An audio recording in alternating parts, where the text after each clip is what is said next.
మనిషికి ఏమైంది? మంచి లేదు, మమత లేదు అన్నట్లుగా మనిషి ఎందుకు తయారవుతున్నారు? రక్తం కళ్ళ చూడడం, మంచినీళ్లు తాగినంత సులభంగా చంపేయడం ఎలా సాధ్యమవుతోంది? మహిళలైనా పురుషులైనా అంత కఠిన హృదయులుగా ఎందుకు తయారవుతున్నారు?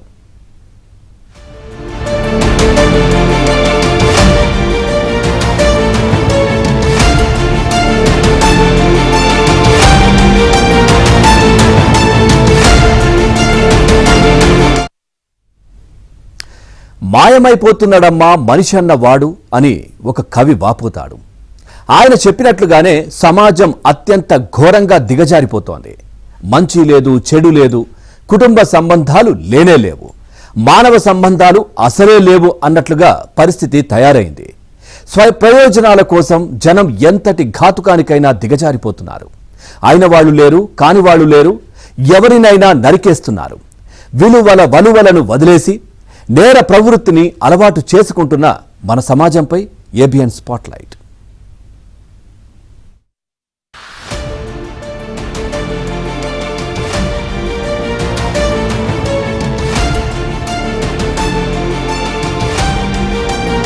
నల్లగొండ బిషప్ కరణం దమన్ కుమార్ పై లైంగిక వేధింపుల ఆరోపణలు అందరినీ ఆశ్చర్యపరిచి ఉండొచ్చు.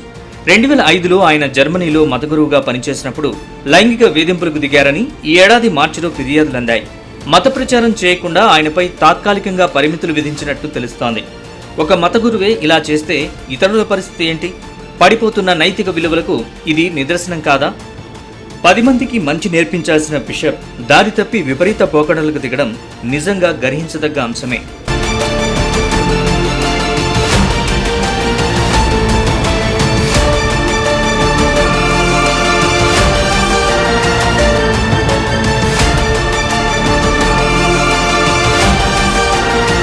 బిషప్ కరణం దమన్ కుమార్ వ్యవహారం మాత్రమే కాదు, 2 తెలుగు రాష్ట్రాల్లోనూ రోజువారీ ఏదో ఒక ఘటన సామాన్య ప్రజల మనసును కలిచేస్తోంది.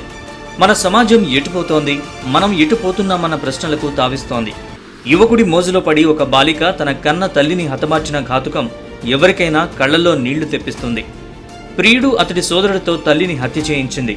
వారు ఇంట్లో తల్లిని హతమారుస్తుంటే నిందితురాలు బయట కాపలా కాసింది.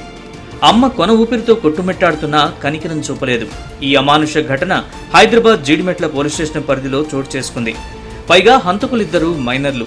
ఇన్స్టాగ్రామ్లో పరిచయమైన డీజే నిర్వాహకుడు శివతో ఫోన్లో చాటింగ్ కాస్త ప్రేమగా మారడంతో ఆమె తల్లి మందలించింది. తల్లిని అడ్డు తొలగించుకునేందుకు ఆమెను చంపేయాలని ప్రియుణ్ణి పురిగొల్పి అతను ఒప్పుకోకపోవడంతో ఆత్మహత్య చేసుకుని వారి పేర్లు రాస్తారని బెదిరించింది. తల్లిని చంపించిన బాలికే ఆమె ఆత్మహత్య చేసుకున్నట్లు ప్రచారం చేసింది. ఇది యువతలో పెరుగుతున్న నేర స్వభావానికి నిదర్శనంగా నిలుస్తోంది.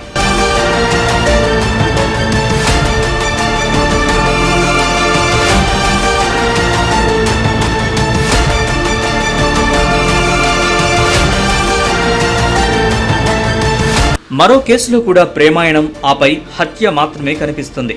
ఒక యువతి తన పెళ్లికి ముందే ఓ బ్యాంక్ ఉద్యోగితో ప్రేమాయణం నడిపింది. కానీ మరొకరితో వివాహానికి సిద్ధమైంది. అంతలోనే పెళ్లిని రద్దు చేయించింది. మళ్లీ తిరిగొచ్చి పెళ్లిపీటలెక్కింది. ప్రియుడి వ్యామోహంలో నెల రోజుల వ్యవధిలోనే భర్తను హత్య చేయించింది. జోగులాంబ గద్వాల జిల్లా కేంద్రమైన గద్వాలకు చెందిన సర్వేయర్ గంటా తేజేశ్వర్ హత్య కేసు విచారణలో ఇలాంటి నిర్ఘాంతపోయే అంశాలు వెలుగు చూశాయి. నిందితురాలి పేరు ఐశ్వర్య. ఆమెలో మాత్రం ఎలాంటి మంచితనం లేదు. ప్రధాన నిందితుడైన బ్యాంకు ఉద్యోగికి నిందితురాలైన ఐశ్వర్య తల్లితో కూడా వివాహేతర సంబంధం ఉన్నట్లు తెలుస్తోంది.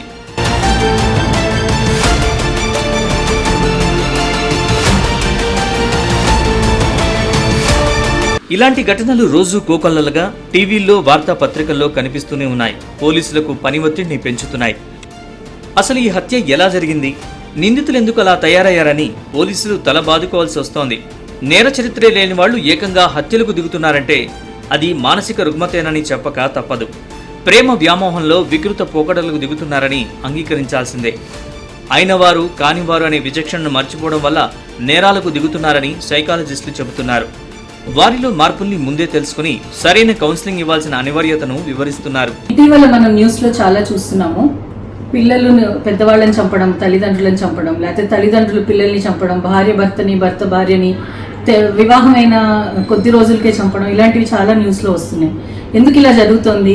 ఒక సైకలాజికల్ పర్స్పెక్టివ్లో ఆలోచిస్తే చిన్నప్పటి నుంచి మనం వే ఆఫ్ అప్బ్రింగింగ్ చిల్డ్రన్ పెంచే విధానంలో మనం కొంచెం దృష్టి పెట్టాలి.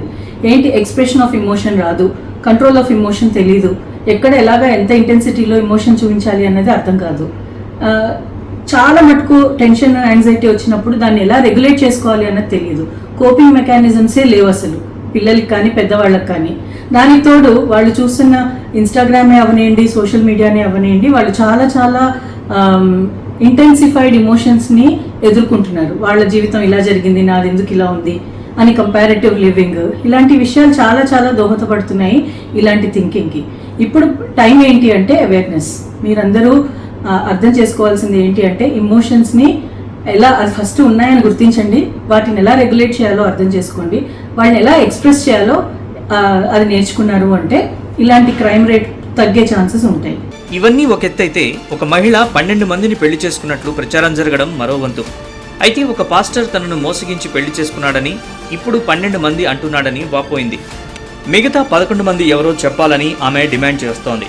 మరి క్యారెక్టర్ అసాసినేషన్ అంటే ఇదే కదా?